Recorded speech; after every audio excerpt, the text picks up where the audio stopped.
Assalamualaikum warahmatullahi wabarakatuh. Saya Inaya Isna Fitrian, NIM 21080566096 dari Program Studi Pendidikan Matematika Fakultas Sains dan Teknologi. Video ini dibuat guna memenuhi nilai UAS lisan mata kuliah studi hadis. Dalam video ini akan dijelaskan 8 hadis yang berkaitan dengan pendidikan, lingkungan, hewan, tumbuhan, matematika, kimia, dan juga alam semesta. Hadis keutamaan menuntut ilmu. Man salaka thoriqon yaltamisu fihi ilman, sahalallahu lahu thoriqon ilal jannah. Rawahu Muslim. Barang siapa menempuh suatu jalan atau cara untuk mendapatkan ilmu, maka Allah pasti mudahkan baginya jalan menuju surga. Hadis riwayat Muslim. Habib Abu Bakar Asghaf mengatakan ada 2 makna tentang kata jalan atau thoriqon dalam hadis tersebut. Pendapat pertama mengatakan thoriqon memiliki makna bahwa orang yang menuntut ilmu ketika di dunia, maka nanti di akhirat akan dipermudah melalui jembatan Shirathul Mustaqim sehingga selamat dan sampai ke surga. Pendapat kedua mengatakan bahwa jalan atau thoriqon dalam hadis tersebut adalah maknawi, yang berarti seseorang yang menuntut ilmu kelak akan dipermudah jalannya menuju surga melalui amal-amal yang dikerjakan. Dapat disimpulkan bahwa Allah Subhanahu wa Ta'ala menghendaki kebaikan bagi orang-orang yang duduk di majelis ilmu sehingga mudah masuk ke dalam surga. Maka kita harus bersungguh-sungguh dalam menuntut ilmu. Dengan begitu, jalan kita menuju surga akan dipermudah oleh Allah Subhanahu wa Ta'ala. Hadis ini berstatus sahih karena sanad dan matanya sahih. Yang kedua yaitu hadis tentang mengajarkan. Idza matal insanun qata'a amaluhu illa min salasatin min shadaqatin jariyatin wa ilmin yuntafa'u bihi wa walidin sholihin yad'u lahu. Artinya, jika seseorang meninggal dunia, maka terputuslah amalannya kecuali 3 perkara, yaitu sedekah jariyah, ilmu yang bermanfaat, dan atau doa anak yang soleh. Hadis riwayat Muslim nomor 1631. Amalan yang masih terus mengalir pahalanya walaupun setelah meninggal dunia diantaranya sedekah jariyah, ilmu yang bermanfaat, dan anak yang soleh. Ilmu yang bermanfaat yang dimaksud yaitu ilmu yang ia ajarkan kepada orang lain dan terus mereka amalkan, atau ketika ia menulis buku agama atau buku apapun yang bermanfaat dan terus dimanfaatkan setelah ia meninggal dunia, maka itu akan menjadi pahala jariyah. Hadis ini berstatus sahih karena sanad dan matanya sahih. Selanjutnya yang ketiga, hadis pemeliharaan lingkungan. Mamin muslimin yagrisu gursan au yazra'u zar'an fayakula minhu tayrun au insanun au bahimatun illa kana lahu bihi sadaqah. Rawahu Tirmizi. Artinya, tidaklah seorang muslim yang menanam tanaman atau menebar benih lalu hasilnya dimakan oleh manusia, burung, atau binatang ternak, melainkan hal tersebut menjadi sedekah baginya. Hadis riwayat Tirmizi. Rasulullah dalam hadisnya mendorong manusia untuk menghijaukan lingkungan dengan semakin berkurangnya hutan menjadikan ketersediaan suplai air yang berkualitas berkurang. Selain itu udara sehat berkurang, erosi, abrasi, banjir, longsor, dan sejumlah kerusakan alam lainnya sangat dipengaruhi oleh kualitas dan kuantitas hutan. Hutan bahkan dipandang sebagai paru-paru bumi. Untuk menjaga dan memperbaiki hutan yang telah rusak, harus diusahakan penanaman kembali. Maka kita harus menjaga dan memelihara lingkungan dengan menabur benih atau menanam kembali pohon-pohon. Berdasarkan kritik sanad dan matan, hadis ini berstatus sahih. Yang keempat, hadis tentang hewan, yaitu hewan jalalah. Naha Rasulullah sallallahu alaihi wasallam an aklil jalalati wa albaniha.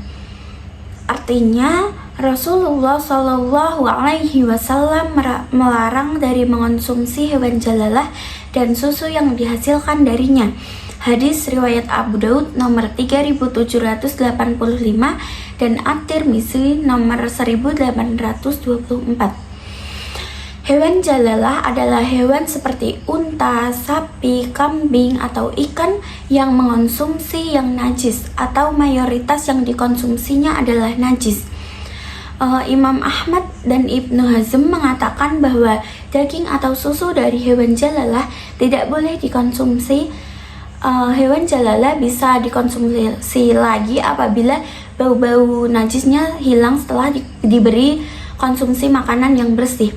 Ada riwayat dari para salaf, di antara mereka memberi rentan waktu hewan jalalah tadi diberi makanan yang bersih-bersih sehingga bisa halal dimakan kembali. Syekh Al-Albani mengatakan bahwa status hadis ini sahih.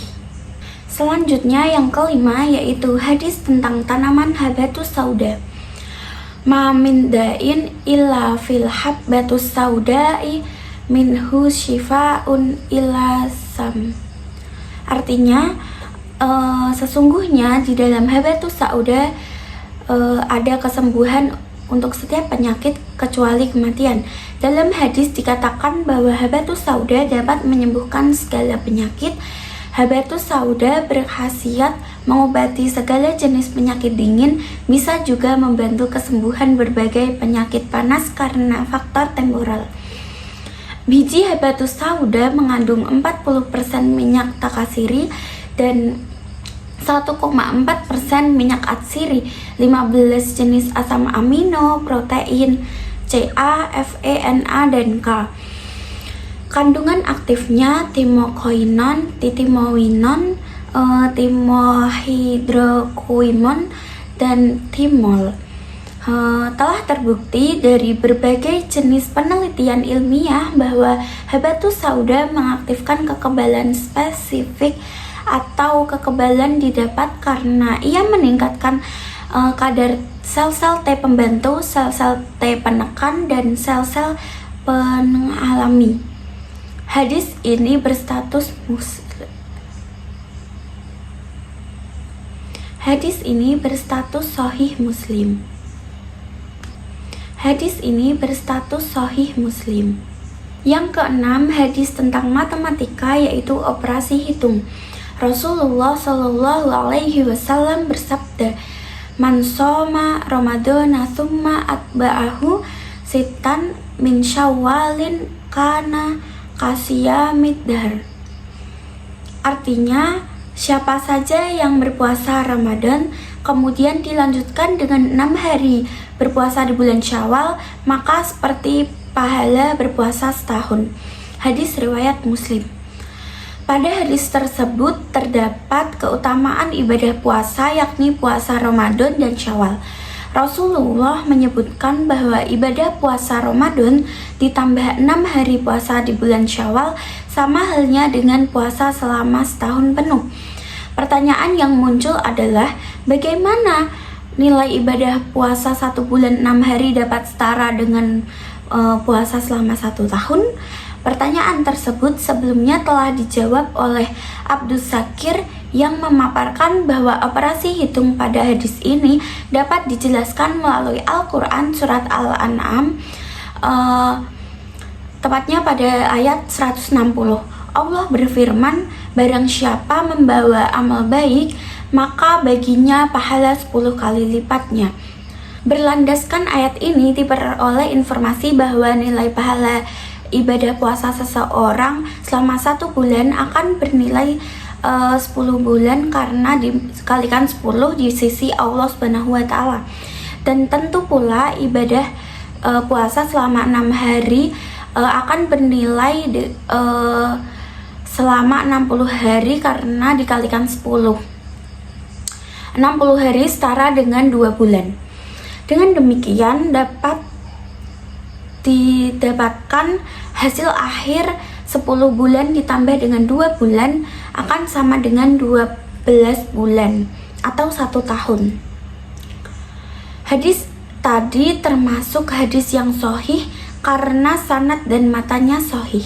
Yang ketujuh, hadis tentang kimia, yaitu larangan meniup makanan dan minuman. An-Nabiyya sallallahu alaihi wasallam naha an yutanafasa fi ina'i au yunfaha fi. Artinya, Nabi sallallahu alaihi wasallam melarang bernafas di dalam gelas atau meniupi gelas. Hadis riwayat Ahmad nomor 1907 dan hadis riwayat Tirmizi nomor 1888. Meskipun dalam hadis tidak disebutkan larangan mengenai meniup makanan, tetapi secara umum makanan atau minuman sama-sama dikonsumsi oleh manusia dan memiliki kesamaan, sehingga hadis mengenai minuman juga dapat berlaku untuk makanan. Terdapat beberapa alasan mengenai larangan meniup makanan dan minuman dari segi kesehatan, antara lain memindahkan mikroorganisme dari mulut menuju ke makanan atau minuman, menyebarkan virus, dan menaikkan keasaman makanan. Makanan atau minuman panas mengandung uap air. Ketika kita meniup makanan atau minuman, akan terjadi pembentukan senyawa asam karena uap air bergabung dengan karbon dioksida dari nafas kita. Senyawa asam tersebut akan mengakibatkan keasaman pada makanan naik. Makanan dengan kadar asam yang meningkat jika dikonsumsi terus-menerus akan mengganggu kesehatan. Hadis ini berstatus sahih karena telah disahihkan oleh Syu'aib al-Arnaud. Yang terakhir atau yang ke-8 yaitu hadis tentang alam semesta, yaitu terbelahnya bulan. Salah satu riwayat hadis yang dikisahkan Anas bin Malik radhiyallahu anhu, ia berkata, "Anna ahla maka tasa'alu Rasulullah sallallahu alaihi wasallam ayuriyahum ayatan fa'arahumun shiqaqal qamari fa'arahumul qamara shiqqataini hatta ra'au hira'an bainahuma." Artinya, sesungguhnya ahli Makkah pernah meminta kepada Rasulullah Shallallahu Alaihi Wasallam supaya memperlihatkan satu tanda bukti kepada mereka. Kemudian beliau memperlihatkan bulan yang terbelah dua hingga Gunung Hira dapat merela lihat di antara kedua belahnya. Hadis riwayat Bukhari dan Muslim. Para astronot Amerika Serikat pernah melakukan penelitian di bulan. Mereka mengatakan ternyata bulan pernah mengalami pembelahan pada masa lampau. Mereka pun meminta bantuan pakar geologi untuk meneliti dan mendapat informasi bahwa hal itu terjadi karena bulan pernah terbelah lalu bersatu kembali. Wallahu alam. Sebagai seorang mukmin, kita tidak perlu keterangan ilmuwan NASA atau yang lainnya untuk meyakini fenomena ini, karena segala macam sumber pengetahuan adalah Al-Quran dan hadis yang sahih. Namun, kita perlu menunjukkan fakta agar non-muslim dapat menerimanya. Ada sebuah isyarat ilmiah yang mungkin dapat diterima oleh sebagian dari mereka. Hadis ini merupakan hadis sahih karena sanad dan matanya juga sahih. Demikian 8 hadis yang berkaitan dengan pendidikan, lingkungan, tumbuhan, hewan, matematika, kimia, dan juga alam semesta. Semoga video ini dapat bermanfaat bagi teman-teman sekalian. Sekian yang dapat saya sampaikan.